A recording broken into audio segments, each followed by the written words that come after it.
Hello, beautiful moms and entrepreneurs. This is a place where we come together to learn, grow, and inspire. So sit back, relax, and let's get started. Hello, Unbreakable Mompreneurs. My name is Sharice Walker, your host, and today I'm here with Dr. Rebecca Troy. And this is a topic that honestly I haven't had on before, but I think it's very important. So it is not going to be talking about business topics like we do. We're going to be talking more about mom and children and how to spot some signs if your children are having issues or struggling in school. So Dr. Rebecca Troy, without further ado, why don't you introduce yourself? You got it. So I actually am founder of a company called Retrain the Dyslexic Brain, but I have a long history of dyslexia in my family. It is hereditary and something that I'm sure we'll talk about momentarily, but my brother, my parents, my aunts and uncles, cousins, a lot of people in my family with dyslexia, to include one of my own children. So it's an area that I'm certainly passionate about, and I can't wait to help other moms kind of figure this out.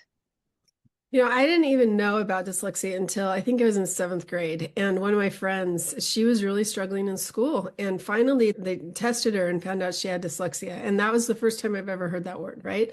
And obviously with her as well. And she was an avid reader, but she said that the words would just, there were so many different things. And so she'd always wear these rose-colored glasses. And so that's probably my knowledge and experience about dyslexia. So can you explain what that is? Absolutely. And I think, just to be fair, you're not alone. I mean, I think many people, to include classroom teachers, really don't know very much about it and what it is, but it's something that's neurobiological in origin. So it's literally how the brain processes language.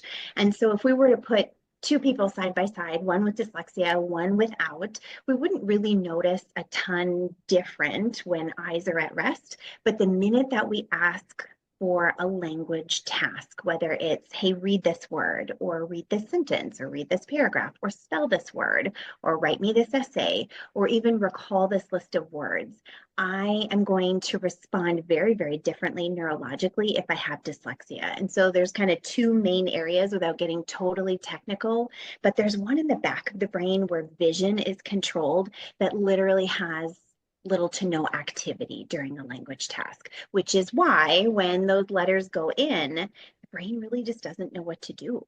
So whether that means that there's an added letter or a reverse letter or a missing letter or maybe even an entire syllable, it's like, wow, where did you come up with that guess? And it feels a lot like guessing because in a lot of cases it is. That's because those areas in that visual, the occipital lobe where vision is controlled, are kind of missing. In addition, there's far less activity in the parietal temporal lobes, which are above the ear where we hear sounds. And so it's this intersection between what I see and what I hear and my inability to put those things together that really kind of comprises dyslexia. So is there any cure for it? Well, so yes, there's actually quite a bit that you can do. So I think what's been beautiful about science is that we have just learned so much about the brain as an organ and how it functions. And the better our technology gets, the more that we can see in terms of what the brain does during different tasks. But we've even learned, I mean, I was looking at a great video yesterday that was talking about people doing yoga for 20 minutes and how just even doing yoga for 20 minutes has changed brain structure. And so, yes, absolutely, you can reorganize how the brain is functioning for language so that kids can read and spell. It doesn't mean that you get rid of any of your other amazing dyslexia gifts, which I'm sure we'll talk about. But yes, you can absolutely support the brain. That is so interesting. And I didn't even think about it until I was listening to you talk, because I have a son, he's 25 now.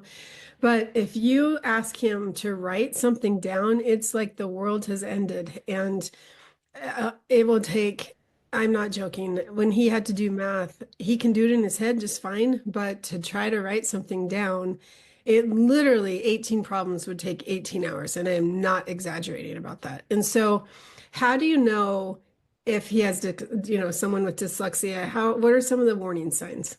Yeah, that's such a great question. So, sometimes you are going to get really obvious signs, like the child might be really late to speak, or they might really struggle learning the alphabet, and any kind of written product is going to be super difficult. You might have struggles in early phonics. So let's just say you learn the word cat and all of the letters that go with it, and you spend maybe 15 minutes just really decoding this word cat.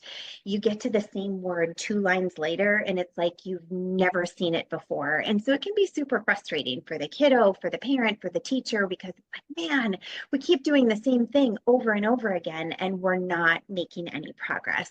So those would be warning signs. If when we're spelling, we're adding letters that don't belong, like I've got a random J or an F in there. Wow, where did this come from?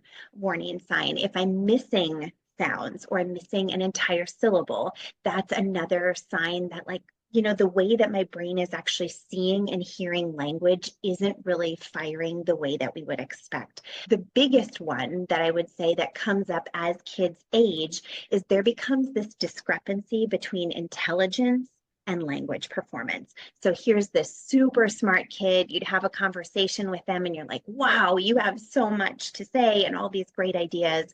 But then when I ask you to do something like read by yourself or write by yourself, there is this major discrepancy between my intelligence and my present performance in language. So I was telling you before we started about a little girl that was over at my house yesterday. Her mom works. And so because of that, her older sister's playing with my kids. And so this little girl tags along. Yep. And you would think that developmentally, I thought she was 4.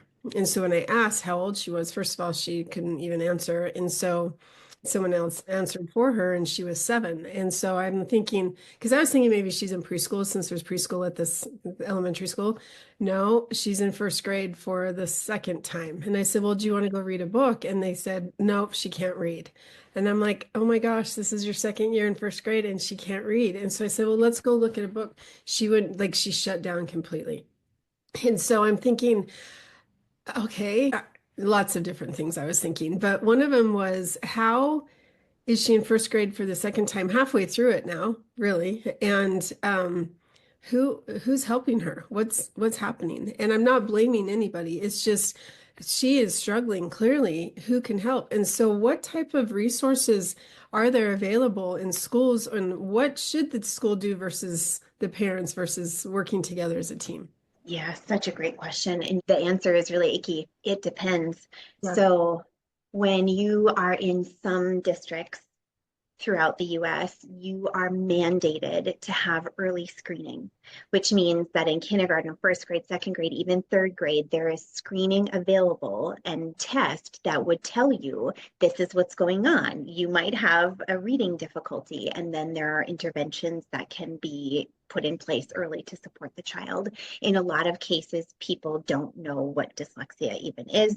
There is no such screening tool. If there are interventions or systems in the school that take place, like maybe I'm pulled out a couple of days a week, maybe I'm put in a small group with other kids that might have similar or not problems. And so I think it really, really varies a lot, but we see a lot of children come to us after 2 to 5 years of getting support, quote unquote support, and making little to no progress. So it's something that I think we could use a lot of work in terms of a greater understanding of how to discover this, how to support it, how to help children who are clearly struggling. Just my heart goes out to all those kids because they're thinking, what's wrong with me? They just tune out. And so let's talk about some positive stuff, because now I'm kind of super sad and I'm like, I've got to go help all these kids. What what are some of the talents, and because I look at somebody who has ADHD or ADD and they are geniuses if you just Yep. take away them having to sit down in a classroom, right? And the Yep. ideas and everything. So what are some of the things that dyslexic, and I know it depends and it always varies, but what are some of those commonalities that you see kids with dyslexia have? Absolutely. So usually a heightened creativity. Mhm. The way in which they think about things is usually more divergent, and so able to see the big picture and kind of pull in a lot of ideas and simplify that message. Really great at spatial thinking, really great at lateral thinking. So a lot of engineers and people with maybe even a CEO type brain, like I've got a whole bunch of things that I have to manage, and I'm able to type them that down into one singular message. A lot of times interpersonal skills are strengthened because there's a need for reliance on people. Mm, And so you end up with really great leaders out of that too. that's interesting. So it happens in the back of the brain and then on this, you said on the sides. Yes, most often. So there are other brain regions that are involved in reading. So it's a little bit more complicated than that. But when you look at a scan of a person with dyslexia, that is the neurological difference. So we've actually seen this over 40 years of scanning, but the equipment just keeps getting better and better and better. And so I think we're expanding all the time our understanding of what is and isn't happening. So on an MRI, you can literally see the difference between a dyslexic and Yes, a normal because nothing's yes, normal, right? yes, that's right. Typical. Yeah. That is amazing, the science behind that. So you got into it because your family, right? Or what got Yeah. you into this industry? So obviously it was interesting that I was the one person that didn't, but I saw firsthand like genius brother and really developed an aversion towards school and learning and studying and all of those things because it took exponentially longer for him and a whole bunch of effort. And so things that would come very easily to other kids and me were very, very difficult for him. And so I think he developed some stigma and some shame around that that really has kind of pervaded into adulthood. I mean, he's a very successful person, but it could have turned very easily to something else, which I think unfortunately it does for a lot of people. But then I was also a classroom teacher at the high school level, and it was stunning to me, my first few years in the classroom, how many kids came to me without the ability to read. And so as part of my undergraduate schooling, I had zero classes on how to teach reading because it was assumed that by the time they got to that level that they would have already known that. So it was clear to me that if I was going to continue in this role, that I needed to go back to additional schooling. And it just so happens that when I went to get a master's degree and a PhD, the woman that I studied under was one of the first people to do neuroscience scans on the brain and the differences. And so it was just like serendipity, like all of these things just fell in line. And then hereditarily, my own children being at high risk. And it was beautiful to be able to know exactly what to do for my child right out of the gate. And so my kiddo won a reading award last year at school and it's performing very, very well. But knowing about those things, knowing how to tell, intervening early really, really matters, especially from an emotional, socio-emotional place. It's just huge. So if I'm listening to this and I'm thinking as a parent, oh my gosh, you're totally talking about my child. This is Yeah. incredible. What would be my next step? Yeah, so I would, if you're unsure, I would definitely recommend a screener. So a full-blown diagnosis can be helpful, right? Especially if you think that you might have other things going on, because that can also happen, right? There can be ADHD, there can be working memory, there can be other things that it might be helpful for you to have awareness on, and that would be something that you'd get a full neuropsych evaluation. That oftentimes happens through your pediatrician, but there are specific places where you can go.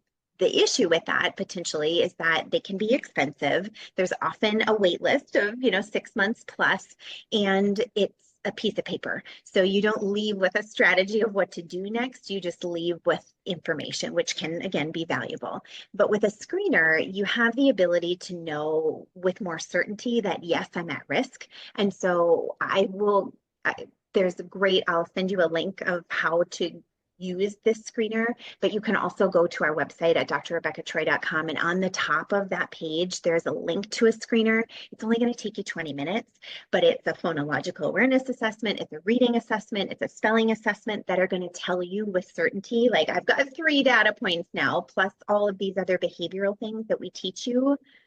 This is what I'm looking for. Do I see yes, yes, yes, yes, yes?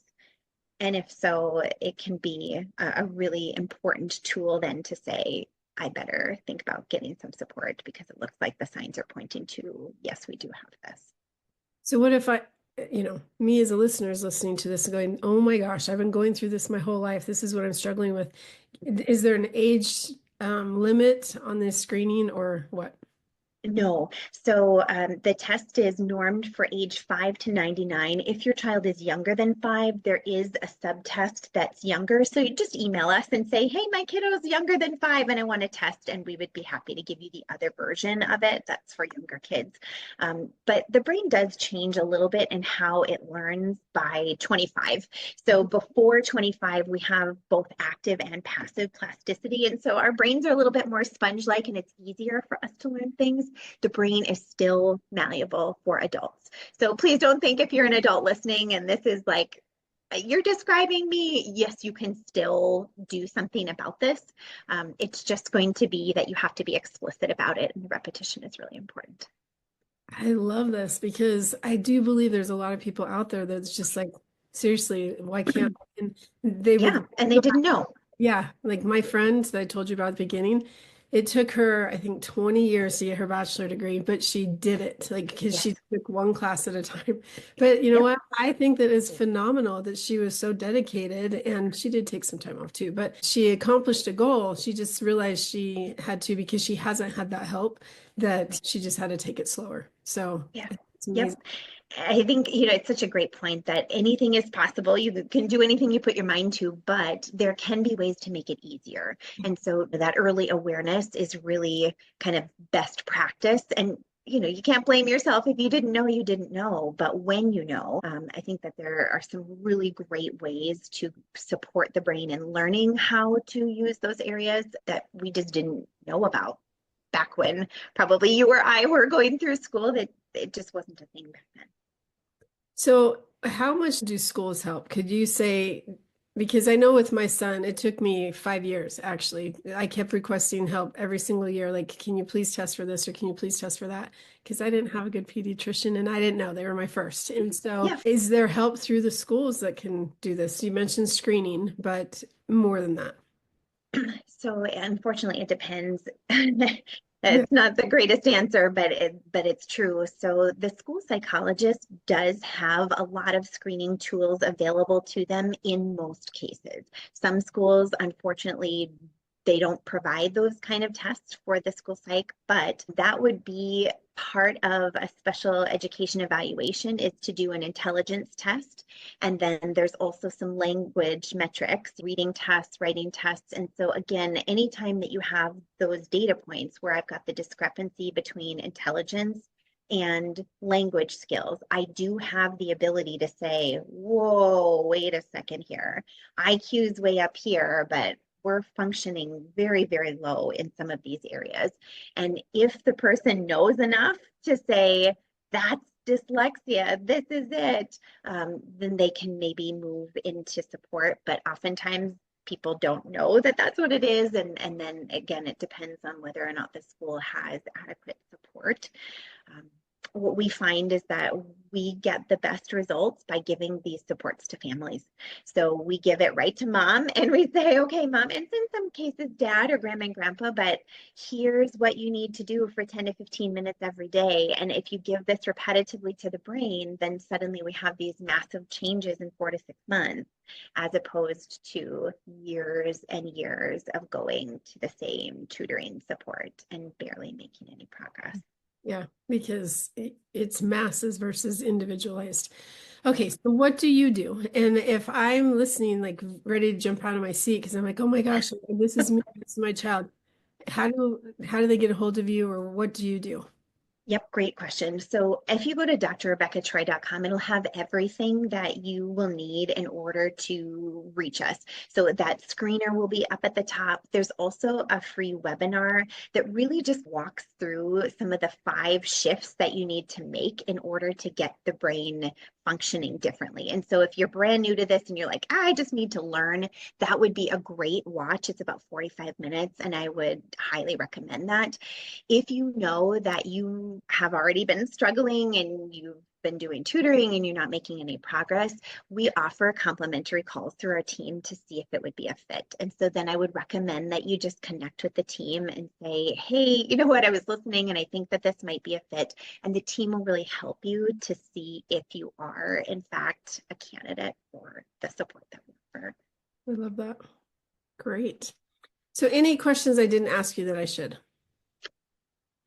No, but I mean, I think something that could be really helpful is I'll just mention that it can be hard as a parent to have a child who struggles with anything. It doesn't matter what it is. And so sometimes it's just really good to hear hopeful stories and be inspired by what is possible. So we have made this super intentional effort to interview. So every other week we interview a mom or a dad or a grandma or grandpa, and we say, tell us your story of what it looked like before and tell us what it looked like now after you've received support.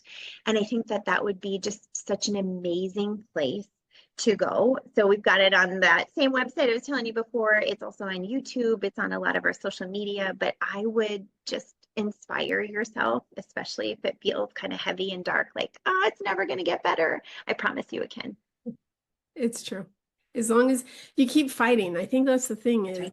that if you feel like something's off, keep going. And that can be in any. Trust your instinct. Yeah, absolutely. And there is somebody out there. You just have to keep searching. It might take a little effort. Yeah, got it. Okay, so I want to switch real quick. I love to talk about moms as well and your momhood type. And so I know that you have children. I want you to imagine yourself sitting on a park bench, and this 9-month pregnant woman sits next to you, and this is her first baby. And so you help mothers, you've seen the gamut, you've been around. What is one piece of advice that you would give that new mom? And it doesn't have to be just as a new mom, like newborn baby type, any stage. Yeah, I would say trust your instincts. You know your baby better than anybody. So sometimes you can get a lot of advice from people that are like, oh, that'll get better. Oh, there's nothing wrong. Everything's fine. Oh, it's a boy. They're going to grow out of that. You always know. I would say every single mom that we have ever worked with has always known deep inside, like there's something going on here that I need to look into. Just trust that. At the same time as like, you know, your child and the amazing gifts and the light that they have inside of them, and continue to make that flourish. Put all of your energy and love and light in believing in them and their capacity, because you as mom know best. I love that. Well, thank you so much for being on the show. Yeah, you got it. Thanks for having me. And moms and Unbreakable Mompreneurs, you heard exactly the great advice that I totally agree with is you know yourself, you know your child. And if you are feeling like there's some struggle, there's some overwhelm, that it could be different, then go fight for that. And especially if you feel like you see the warning signs about dyslexia, then definitely go to drrebeccatroy.com and go out and make it a great day. Beautiful moms, remember, you are unbreakable. Keep illuminating the world with your strength, pursuing your dreams, and reveling in the splendor of motherhood. This is Cherise Walker, bidding you farewell for now.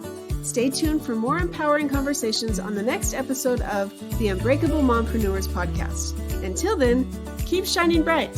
Signing off with love, Cherise Walker.